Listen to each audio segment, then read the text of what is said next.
everyone. Welcome to ReachIvy's webinar series, Know Your Top Colleges. ReachIvy is a premium education and careers advisory. Our study abroad consultants and career guidance coaches help aspiring students get accepted into Ivy League and other top ranked schools globally and reach their career aspirations through personal mentoring, online services, and a wealth of accumulated knowledge over years of experience. We have successful admits at MIT, Columbia, Harvard, University of Pennsylvania, LSE, INSEAD, NUS, amongst others. Our global team of overseas education consultants have acquired their degrees from premier institutes, including Carnegie Mellon, Harvard, Stanford, and others. We are very passionate about sharing our experiences with students worldwide. We know the intricacies of the rigorous admissions procedure and the extreme attention to detail required by a top-ranked university, thus handhold our students through the preparation and complex process of studying abroad. Additionally, our website has extensive resources, including sample resumes, manuals, templates, and specific answers to your questions. These have been put together by our expert counselors, including me. So a little bit about myself. I'm Grishma Nanavati. I'm the lead counselor at ReachIvy. I've completed my MBA from the Tepper School of Business at Carnegie Mellon University and a Bachelor of Science from the University of Warwick and my GCSE and A-levels from Hong Kong. I've worked with companies like American Express Financial Advisors, Pertinent Partners, the Dow Chemical Company across Hong Kong, New York, Michigan, in a wide range of roles. Having experienced careers and education in a broad range of environments has really helped me build a global perspective and assist students not only understand their options, but find their fit. Our webinar today is part of our Know Your Top College series.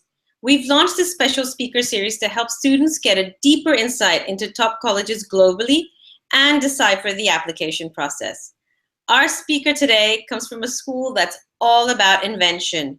The school is responsible for many of the research breakthroughs that have shaped financial theory today and practice, including the Black-Scholes-Merton derivative pricing model, the Modigliani and Miller theorems, the Cox, Ingersoll, and Ross model. I'm sure you've guessed which school I'm talking about if my webinar title hasn't already given it away. But I'm very, very excited to introduce Diane Jordan. Hi, Diane. Hi, Grishma. So nice to be here. Thank you for inviting us. I'm really excited to be able to talk to you about some other things that MIT has to offer as well. But thank you. That's a great introduction, and happy to be among the many schools that you've named as well. Great. And I'd like to give a little bit of introduction about Diane as well. Diane is an Associate Director of Admissions at the MIT Sloan School of Management. Diane works closely with the Specialized Master of Finance program at MIT Sloan in the recruitment and assessment of prospective students. With over 20 years of global experience in human resources, Diane has expertise in talent acquisition and development of training programs. Prior to MIT Sloan, she had a key role at HR roles at companies like McKinsey, Goldman Sachs, and Polo Ralph Lauren. So again, thank you, Diane. I know that from the flagship 2-year MBA program to the intensive year-long MIT Sloan Fellows program, MIT Sloan's degree and non-degree programs empower leaders with the skills and capabilities necessary to solve complex business problems, drive innovation, and improve the world. The mission of the MIT Sloan School of Management is really to develop principled, innovative leaders who improve the world and generate ideas that advance management practices. Which leads me actually to my first question. Could you just tell me a little bit about MIT and the Sloan School of Management? I mean, how did MIT become MIT? So it's a great question. Thank you for giving me the opportunity to talk a little bit about it. So obviously we're very proud about the innovation, as you mentioned early on in your introduction, that MIT has really been a huge proponent of. But in particular, you know, when you look at MIT and go back to the days of Roger Barton, who started this school, and really the focus was around another university in Massachusetts. You know, we've got great institutions that have been around a long time, such as Harvard.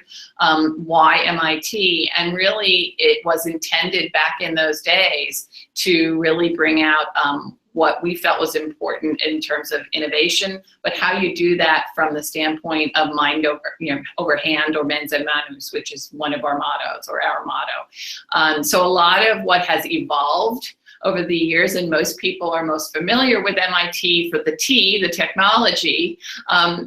Having said that, though, so much of what we've been doing has been expanded upon around that focus, and certainly technology is an important part of the MIT educational aspects, but it's one part of many things that we do. So to talk a little bit about MIT Sloan, I mean, that really was formed to address more of business management, general management principles, and how we could integrate that across not only the Sloan, or within the Sloan School, but across all of our various colleges at MIT.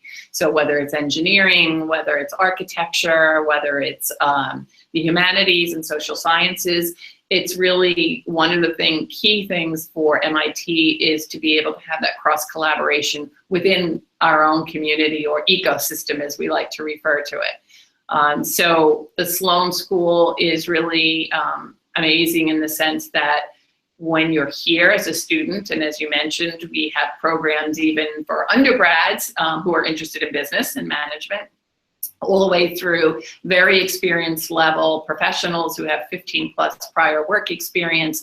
The beauty of being the Sloan School in any one of those programs is that majority of the time as a student, you will actually be in a classroom with individuals who are representing each of those different programs. And it also translates into the type of work that you're doing in the classroom. So there's a lot of project work, while there's the traditional, what I'd say, lectures and problem sets, where there's a lot of individual and small, rather, project work that you'll be doing. And so potentially you're learning from, individuals, as I said, who have a very wide range of experiences. And I think that lends itself to a rich environment that one doesn't often get in some other environments where you're strictly in one particular school. Wow, that's great. So it's really very interactive, and you really, like you said, are learning from all the different departments and schools and colleges on campus, which is just fantastic.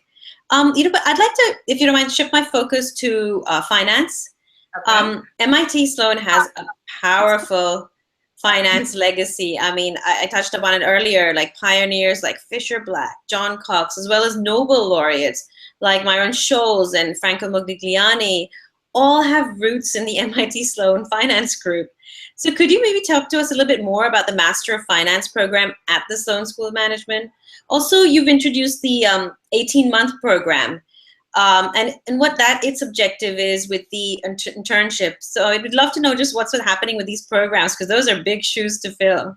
Yes, no, thank you. So I would love to, of course, talk about the Master of Finance. So it's an interesting story. If you look back, the program launched in 2008, the first class graduating in 2009. It was a very, very small class initially. But one might ask the question, why would an institute, a venerable institute like MIT, decide to launch a Master of Finance program in the midst of a huge global financial crisis? And so, we oftentimes will get that question asked of us, and we had many conversations with our alumni, with faculty, with some of the people that you mentioned who have won Nobel laureates, people like Robert Merton, who, by the way, is someone who teaches in the Master of Finance program. It's not uncommon to see him in the hallways. He's very much part and parcel of it, and is a huge proponent. So again, if you go back to Black-Scholes' theory, pricing methodology, I mean, he is one of the creators. So, but having said that, it was an interesting time for us to launch the program, and in large part, it was due to those conversations we were having with Bob Merton and our alumni, because they felt, here we are in the midst of this global crisis, we need to find solutions. We need to find disciplined and innovative leaders who are going to help change the financial landscape. So that was sort of the impetus of the program.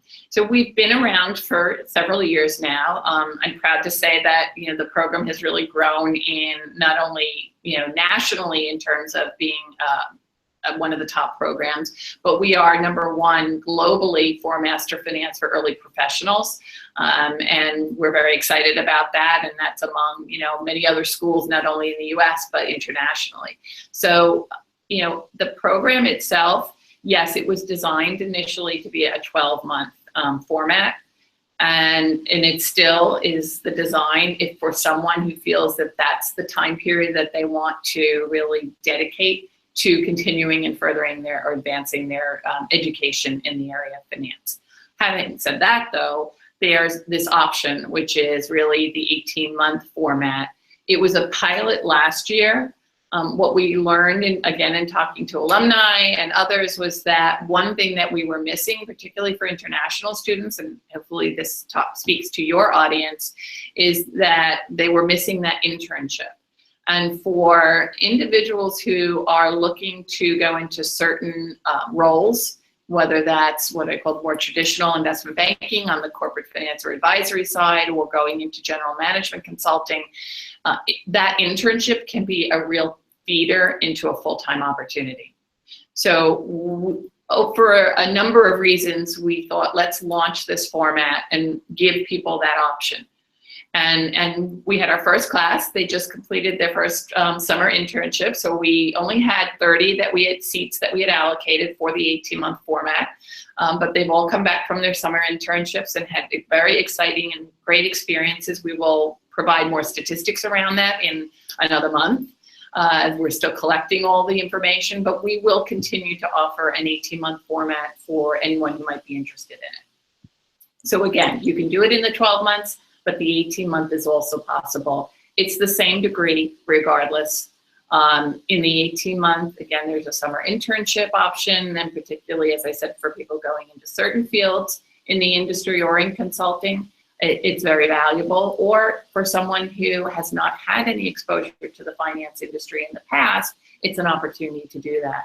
And we've worked with our 18-month students who were identifying and researching summer internships with companies around the globe. As you might imagine, it's MIT. So we have employers just about every location.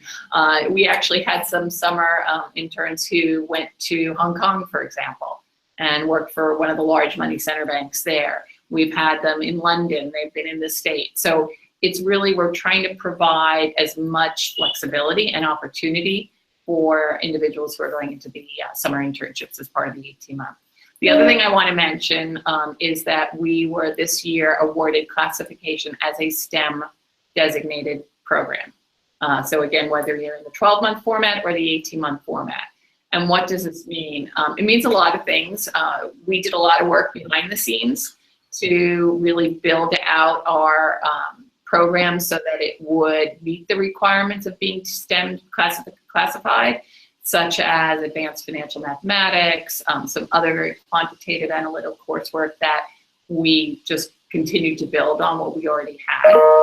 And so this is an important designation for employers too, because they're looking today, as we hear more and more employers sort of regrettably saying that not enough students are coming from those types of backgrounds or disciplines. And so for international students, again, another huge benefit is that in addition to the optional practical training that they're eligible for just by being here, they are also now eligible for an additional 24 months. So in essence, an international student post-graduating from the MFin program can have another 36 months of working in the United States. So that's really been an exciting piece of news that we were able to do this year. And then I'll mention a third thing, and then I know you probably have more questions from me, so I'll stop talking. But we also added a concentration in financial engineering. So, one of the things that we felt is really important as part of the program curriculum is that students have the option to really be focused very narrowly on deep dive quantitative finance theory and methodology, or do some of the quantitative, because of course there's some core requirements that they have to take, but also to be able to have the option to take other courses throughout MIT. And it's not just MIT Sloan, It's MIT, the Institute. So if you're someone who has an engineering background, perhaps want to take some more courses in engineering, you can do that. If you are interested in cross-registering with Harvard, you can do that as well. So these are all things that I think are really unique and sort of better.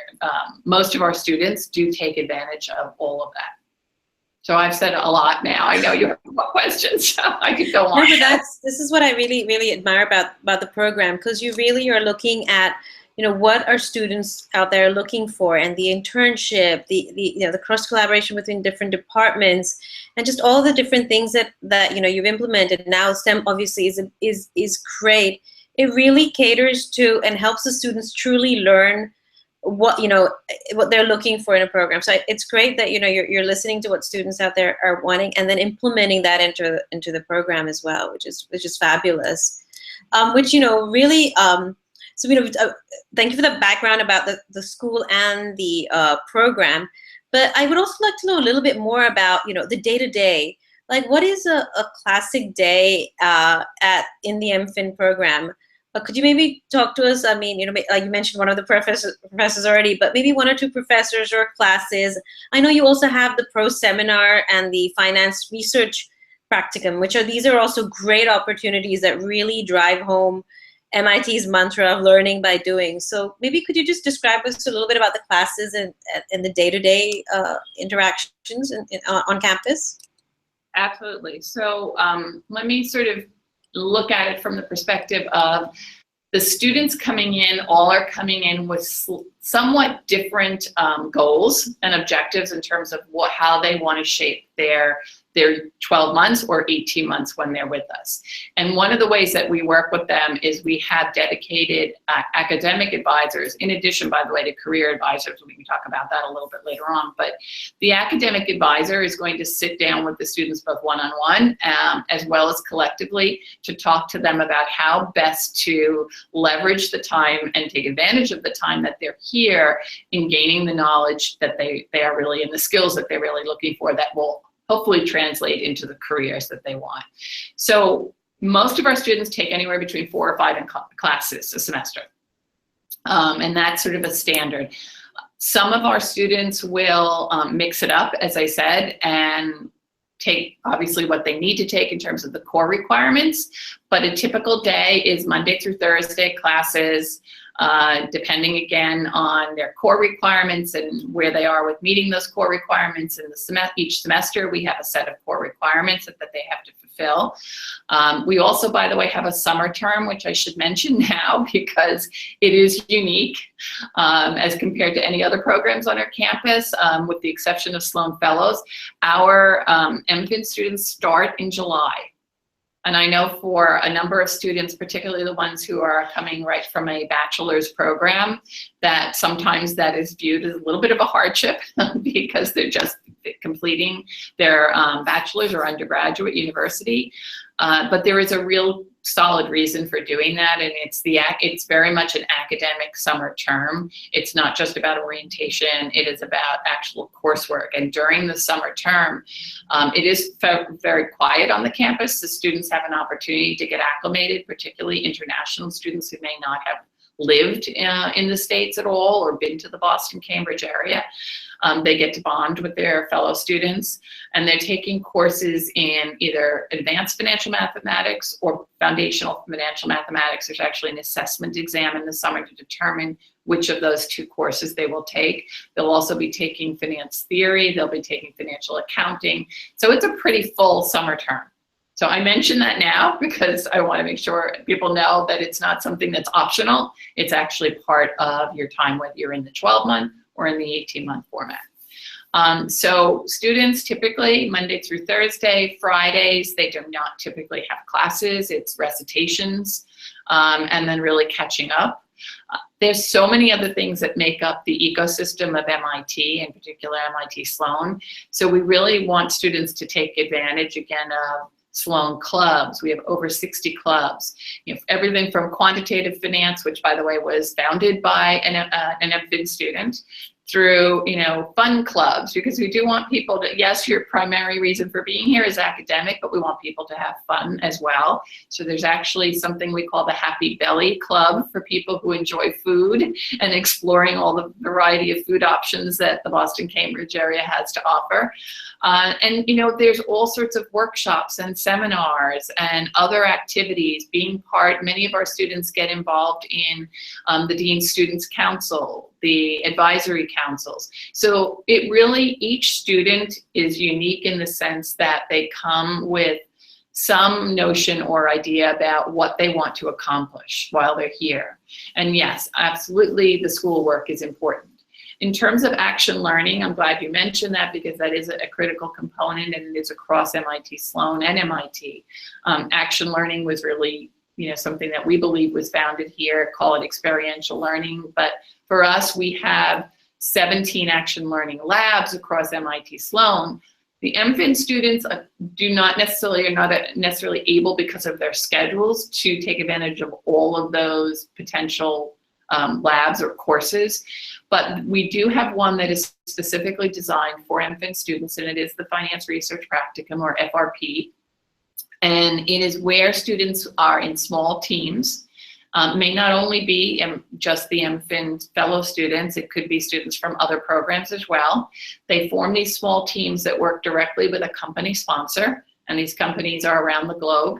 And during the month of January, when we do not have any classes, those students are working on those projects. And it's not quite an internship, but in many regards, it almost seems like it, because you're working very closely with a key person at that company sponsor. The company sponsor does not create these problems just for the MFin students. These are real issues that they're trying to solve. And there's an expectation that the project team will come up with a solution and present to a committee or a group of senior level folks at that particular company sponsor. And those projects range in everything from very, very specific around maybe a hedge fund is looking to create an algorithm that they've had some difficulty with. So they might request people who have a very strong quantitative background in modeling or have done some work in that area. Or it could be very broad around, we want to look at a potential acquisition and we want to evaluate this particular company, look at their financials, look at what's going on. So it really varies, and each year we have a faculty who leads that FRP, and students do get to choose or at least list their projects that they're most interested in, and then the faculty make every effort to match them to it. So it's a great way to take what you're learning in the classroom and apply it in practical terms. And then, as you mentioned, we have something called the Student Inactivities Period, or SIP, which happens each semester. We have opportunities for our students to go to a local company and actually sit down with them and work on a particular project during that time period. The other thing I want to mention that we didn't talk about is study tours. So as part of the MFin program, we have 2 study tours. One is they're both in the spring semester, at least for next year anyway. One is to the UK. We take students there, and it's during the rate setting week. So it's a very exciting time to be in London. And they meet with a variety of organizations, including, in some cases, we've met with the rating board there, as well as with financial institutions to learn what they do. And then if you're also interested in exploring the Asia study tour, that's a tour of Singapore and Hong Kong, and very similar in the sense that you're visiting a number of different organizations and companies to learn what they're doing in their particular region. Wow, that's really a lot of options for students, both on campus and even in terms of hands-on learning, realistic learning, and then really becoming a global, really understanding the global market. Whether you're going to be working back in the U.S. or even back, it's important to understand the global environment. And through these study tours, they're really going to get that exposure as well. So it's great. It's great to hear about all these options. Another question I have is, and you touched upon it with the 18-month program because of the internship, but, what other facilities maybe are available for students who want to switch careers? They don't have, you mentioned, maybe they're from consulting, but other backgrounds, and they're now looking to enter the financial field. So, their prior degree or their work experience may have no relation to finance. Does MIT, first of all, do you recruit students like that? And then, how do you help support them through the transition? Besides the 18-month program, which has the internship, what other options is there available between the curriculum or facilities on campus? Yeah, no, it's a great question. So it's not, the program is what we call pre-professional or early stage professional program. And by that, what we mean is individuals who have been, so I'll give you an example. If you look at our class profile, the current class of 114 students, by the way, of those 114 students, there's 29 different countries represented. So it's really nice from a diversity standpoint. But apart from that, it's really not intended for career switchers. But that means that our students come from a variety of backgrounds and disciplines, but they've only had that 0 to, at the most, 4 years prior work experience. So if you're someone who, you're a little bit on that 4 to 5 year mark in terms of your career, and it's been solely in one discipline or field, it's not necessarily intended to do that. I will tell you from a statistical standpoint that our classes generally average about 70% coming directly from a bachelor's or university program, and the rest coming from industry. On average, the current class has 17.45 months of prior work experience, and that does include internships during university, summers or during this school year.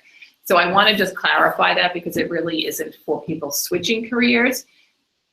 However, we do have many, many students who come from disciplines that are not strictly finance. So we have a number of engineers, we have students coming from the humanities and social sciences, we have students coming from other, what you might expect, sort of the maths, economics, those areas, as well as business and commerce. But it's really across a wide variety of disciplines. What's most important is that they think about, what is it about my background that will lend itself to being able to do the quantitative and analytical work and rigor of the finance courses, because again, these are at advanced levels. We have an expectation that people are coming in with some relevant prior maths, for example. So you could be an engineering student, but you've had some perhaps probability and statistics, or maybe you've had linear algebra or multivariable calculus. So it is important in some respects, and I'm getting a little bit into the admissions piece of it, but it is important that anyone thinking about this program think about it in terms of, this is an advanced course and program in finance. What's my passion? What do I want to do with it? What do I already bring to the table in terms of my background, whether it's my quantitative skill set, my passion for finance. So you don't necessarily have to have all that finance background, but if you've already developed a full career in something else, it's going to be a little bit of, tell us why. What is it about finance that you're most interested in? Does that help to answer your question? Yes, definitely. So definitely, like you said, fit is very important. And you mentioned, qualitative and analytical skills, and they can be demonstrated in numerous ways. It's not just if you've done an undergrad degree in finance, which is very true. So maybe could you share with us maybe some specifics or statistics with regards to what exactly are you looking for in your incoming class? I know you mentioned that you have an international cohort, and 70% are students who are coming from the undergrad degree, but just a little bit more about what else are you looking for? Sure, yeah, absolutely. We always like to say in admissions that what's really important is what we talk about as a university, as an institution, which is around this whole concept of community and collaboration. So first and foremost, we are looking for individuals who demonstrate that what they've done thus far, it really does focus on some of those areas that are important to us and are part of our mission and values. So that's sort of the overarching, what we're looking for. When you drill that down to a more granular level, the things that we are looking for in particular for the MFin program are academic excellence. I mean, it is a rigorous program. It is a deep dive. There's some quantitative courses that are the core requirements that the last thing I would recommend or suggest to someone is, if you don't think you can handle it, to think that you can just sort of get through it somehow. You want to be happy here. You want to take advantage of everything that MIT has to offer. So that's certainly of importance to us from an admission standpoint.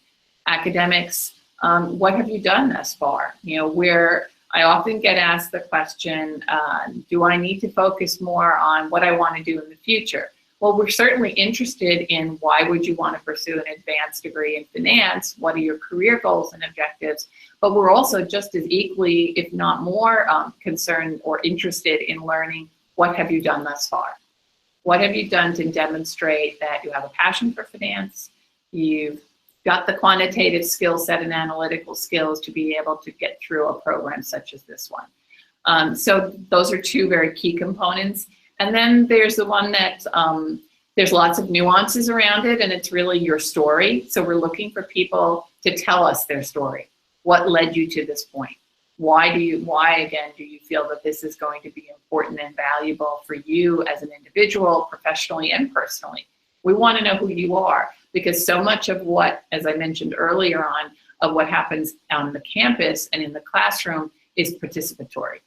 We are very much interested in students who can stand on their own, be part of that contribution in the classroom, and be part of a team potentially that's going to be with not only their fellow MFins who, perhaps only have 0 to 4 years prior work, but to be on a team with people who have 15 plus years of prior work experience. So being able to manage in this type of environment is also something we look at. So it's the whole story.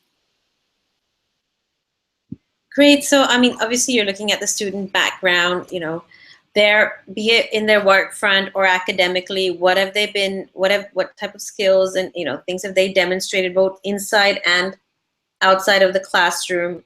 So, like you said, their extracurriculars, leadership experiences, analytical experiences. So it's really, it's a holistic approach. You're looking at everything. And the other thing, I sometimes come across students who are debating between maybe going for an MBA or, a master's in finance. Yes, the number of years of experience can be one determinant in terms of what might be. But would you have any insight or any recommendations for students who are debating between these two programs? What would be the right fit, or how can they decide what would be a better fit for them?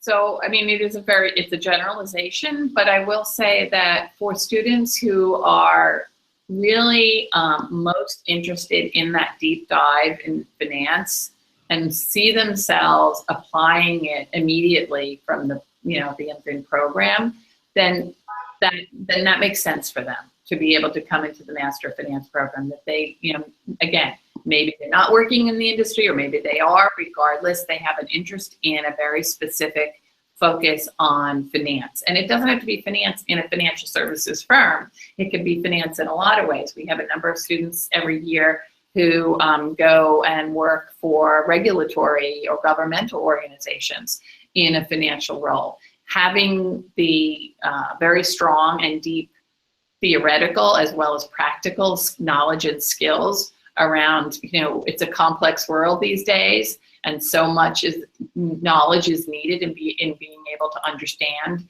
and make sense of what you're dealing with on a day-to-day basis is important. So if that's your focus, then a Master of Finance and specializing is probably the right path for you.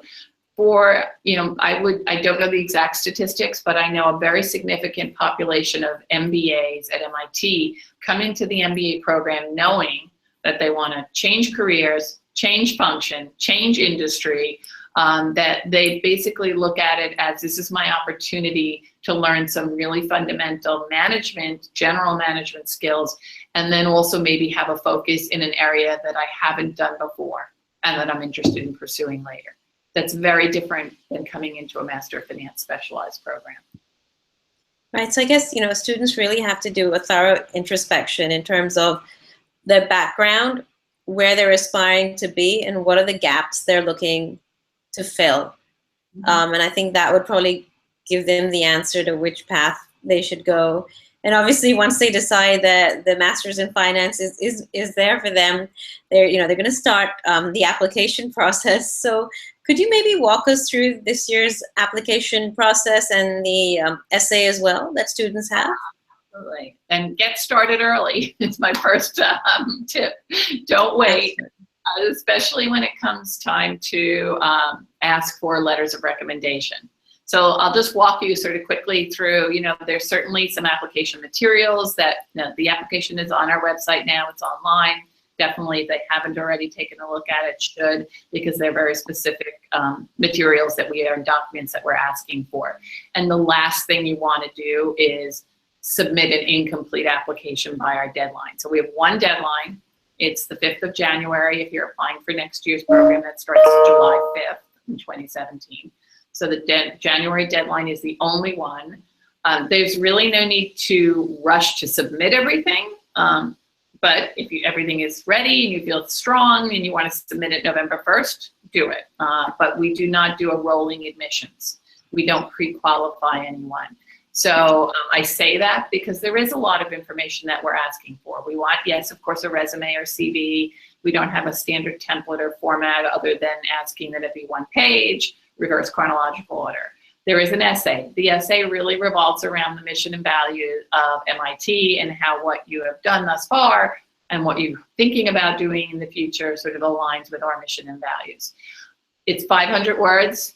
If you don't feel like you need to do it in 500, do it in less. But we hope that you won't go over the 500. We have a lot of people who have to read applications. So we want to, it's your story. We want people to tell us something about themselves. It has to come through, and all we have is paper for the most part. So there's the essay. Then we have something called an optional question. And whenever I talk to prospects, I always encourage them to take advantage of it.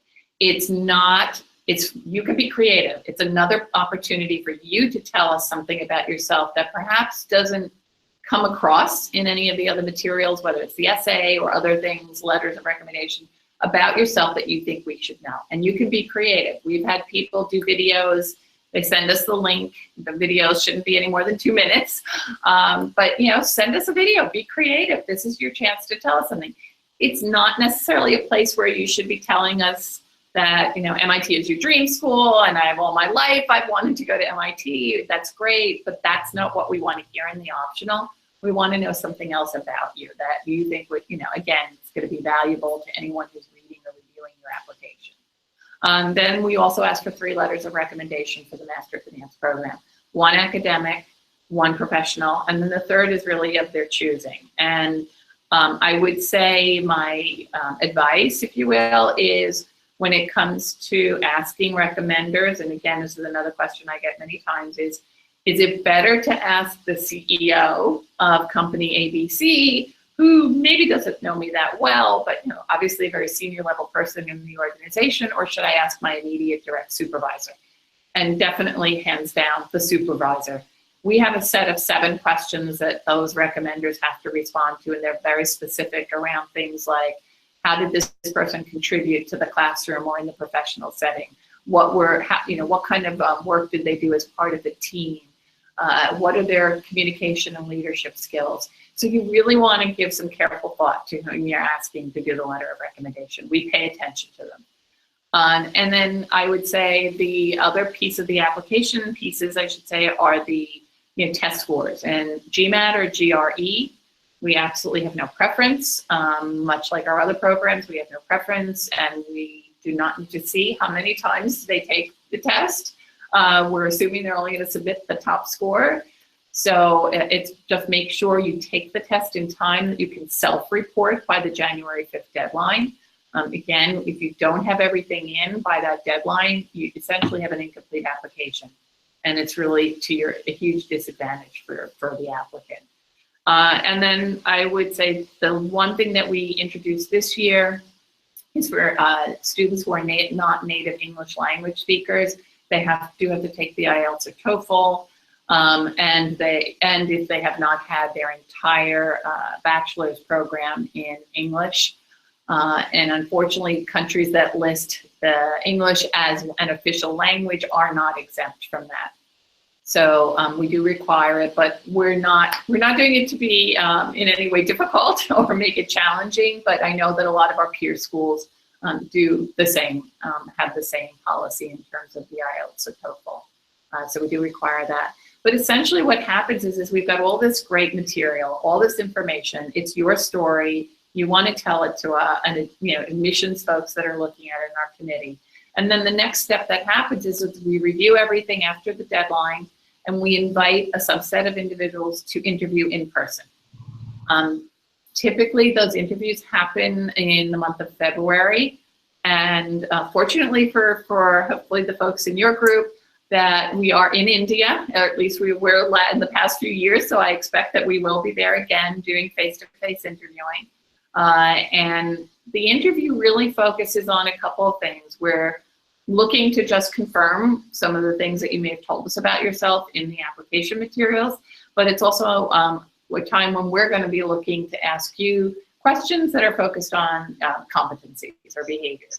So again, goes back to leadership, community, collaboration, ways that you can demonstrate to the interviewer how you have accomplished these things.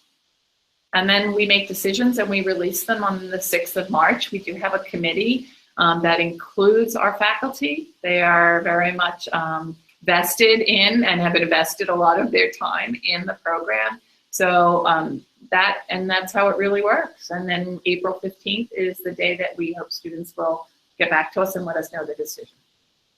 Wow, thank you, Diane. That's a lot of valuable insight into the whole application process, from, you're coming to India to interview, from who to ask for the letters of recommendation to the essay, and even the optional essay. It's interesting to know that, students should utilize that essay if they feel a certain element is missing, in their application, which is important that you should know about and hear about.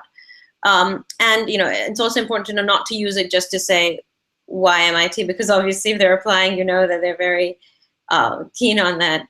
Which is, leads me to my next question. Every year we get students who've applied on their own previously and are now looking to apply through ReachIvy, and they're very committed to Sloan. Any advice for these students if they're looking to reapply? Yes, absolutely. We have reapplicants every year. The most important advice I can give to a reapplicant is, and it should be obvious, but I always state it anyway, is to make sure that they're not giving us the same exact information that they gave us in the first year that they applied. So in other words, what has changed? What have you done that you feel has added some value to why you are reapplying and why the committee should rethink the decision? I mean, that's really what it comes down to. So we want to know, what have you done in the year since you last applied? What have you, show us how you have either demonstrated your further passion for finance, maybe there was something that you, a course that you felt, or a couple of courses that you took that were really valuable, that added to your background and your experiences. Maybe you did some work or an internship, maybe you did research for a faculty member. Whatever it might be, just add something that adds to what we already know about you to tell us, well, why are we reconsidering you? Great, and obviously, so like you said, if they're submitting the same application, they shouldn't be surprised if the outcome is the same. So they need to showcase what's changed, what's different from the previous time. One question, which we haven't touched upon at all actually throughout our call is financial aid. Is there any type of financial aid available to international students applying for the Masters in Finance program? And if there is, could you talk to us a little bit about who's the ideal candidate? Which students are getting scholarships or financial aid? So we do have some fellowship monies that each year we are allocated, and it's different each year. We don't always know how much it's going to be overall for the MFin students that we enroll. But anyone who is admitted to the MFin program is automatically considered or eligible for one of these fellowships. They are merit-based, not needs-based. So that is an important distinction, obviously.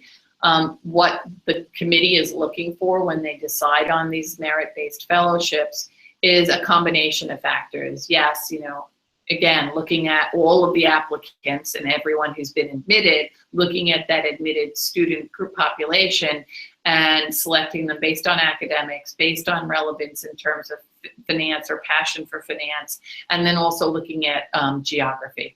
So we do like to have geographical distribution or diversity in terms of how those awards are allocated. We do not give a full tuition in any of those fellowships. So it is something, though, that will certainly help. The other thing that many of our students do, and particularly international students, is they seek out private loans. We have a financial services group that works directly with our students to help guide them in terms of where they can seek or find sourcing. There are some loans that are available where an international student does not need a co-sponsor. So many of our students do a combination of, if they're awarded a fellowship, they've got some monies there. And those fellowships, by the way, have very strict guidelines in terms of what you have to meet as you're in the program in order to continue to get your fellowship award. And then there's private loans. And then many of our international students also seek out any governmental or other third-party loans that may be available in their home countries. So there are a number of countries where that is possible, and there are some scholarships. We also have some additional scholarships, and they're all on our website, links to some of those. Again, typically when they're a private donor, they have very specific requirements that you have to meet in order to qualify, but they are available for students to take a look at. And I know it's an investment, and some of our students do. We do not encourage students to work part-time when they're in the program. It's really not advisable, both from an academic standpoint as well as just, again, really maximizing the time that you're on campus. 12 months, even 18 months goes by very quickly, and you really want to take advantage of what MIT has to offer. Absolutely, I agree. You should definitely maximize all the opportunities that the campus is offering. But like you rightly said, it's a big investment, and which leads me to the flip side of the coin, which is career options. I know you talked about STEM, which is obviously great, and I know MIT has the Career Development Office and the Global Education and Career Development Office.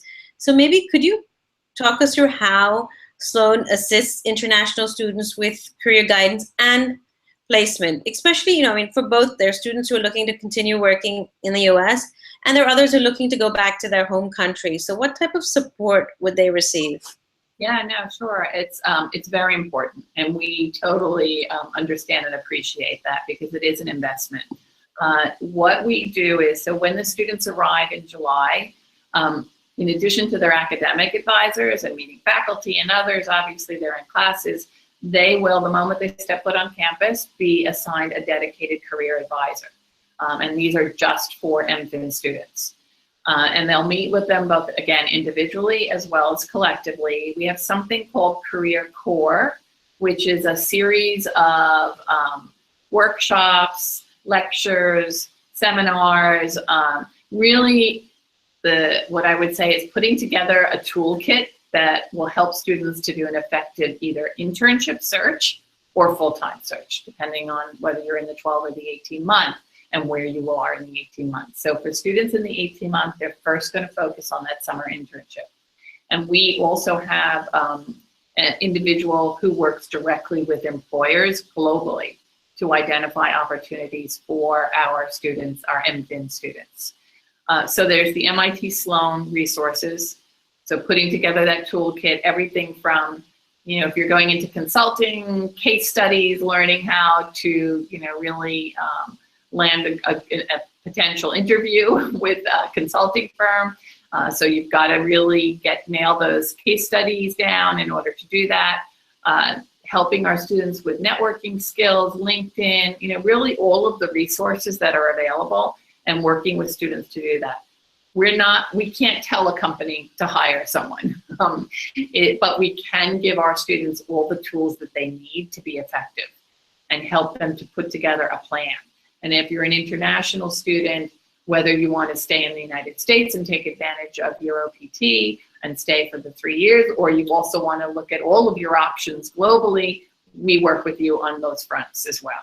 And then there is the general MIT, as you mentioned, career services. So any employers that are on our campus, I mean, one of the things that students may or may not realize is that, particularly with financial services and consulting, is those employers are on the campus end of August, early September.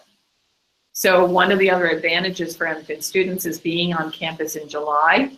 You have a little time to gear up for when those companies are going to be on campus, because the moment they are here, you are full speed ahead and really absolutely have to be prepared to talk to them, whether it's networking or in actual interviews.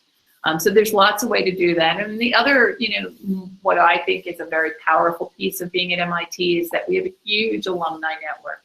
And our alumni are really very willing and interested in helping students.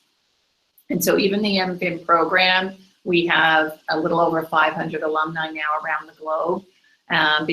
But when you think about MIT Sloan, there's 28,000 plus alumni around the globe. You are part of that network. And then you're part of the larger MIT ecosystem and alumni network of 130,000.